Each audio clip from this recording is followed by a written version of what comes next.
अस्सलामुअलैकुम नाज़रीन, कुर्नुस उस्मान सीरीज़ से जुड़ी बेहतरीन मालूमात से आगाह करने के लिए हम आपको अपने चैनल उर्दू टेलर्स में खुशामदीद कहते हैं। नाज़रीन, आज हम बात करेंगे उमर बे के बारे में। क्या वाकई उमर बे शहीद हो चुके हैं?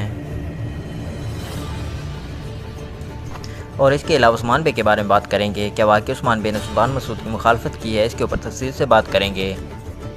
और इसके अलावा औलिया खातून के बारे में बात करेंगे कि वह आने वाले एपिसोड में बाला और मालन खातून के दरमियान दीवार खड़ी करेगी।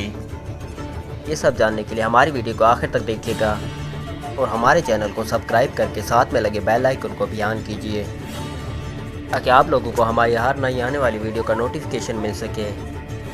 तो नाज़रीन, सबसे पहले बात करेंगे औलिया खातून की। औलिया खातून वो किरदार है जो कबीले में आकर बाला और मालन खातून के दरमियान दीवार खड़ी करेगी। तो नाज़रीन, वाक़ई औलिया खातून इसी वजह से कबीले में आएगी और सबसे बड़ी बात यह है कि बरकन सरदार की मंगेतर है।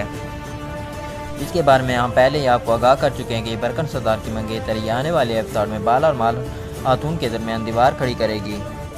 और अगर बात करें उस्मान बे की, क्या वाकई उस्मान बे सुल्तान मसूद की मुखालफत करेंगे? तो नाज़रीन, इसके बारे में हम पहले ही एक वीडियो में बता चुके हैं कि उस्मान बे ऐसा कुछ नहीं करेंगे।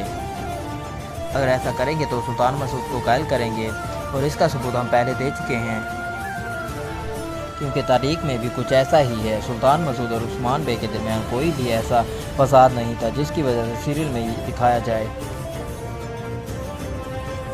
अगर बात करें उमर बे की, क्या वाकई उमर बे शहीद हो चुके हैं? क्योंकि कुछ नाज़रीन का कहना है कि ऐसा गुजार साहब नहीं कर सकते। उमर बे को एक ही एपिसोड में लाकर एक ही एपिसोड में ख़त्म कर दिया जाए, तो ऐसा होना बहुत मुश्किल है। नाज़रीन, वैसे तो आपकी बात वही है, लेकिन ऐसा ही होगा। हमारे ख्याल में उमर बे की शहादत हो जाएगी। इसकी सबसे बड़ी वजह दास्तान सीरियल है, जिसमें उमर बे पहले ही काम कर रहे हैं। तो नाज़रीन, ये थी हमारी आज की छोटी सी वीडियो। पसंद आए तो लाइक कीजिए और अपने दोस्तों फैमिली के साथ शेयर कीजिए। चलते हैं फिर इंशाल्लाह नई वीडियो लेकर आएंगे। अस्सलाम वालेकुम।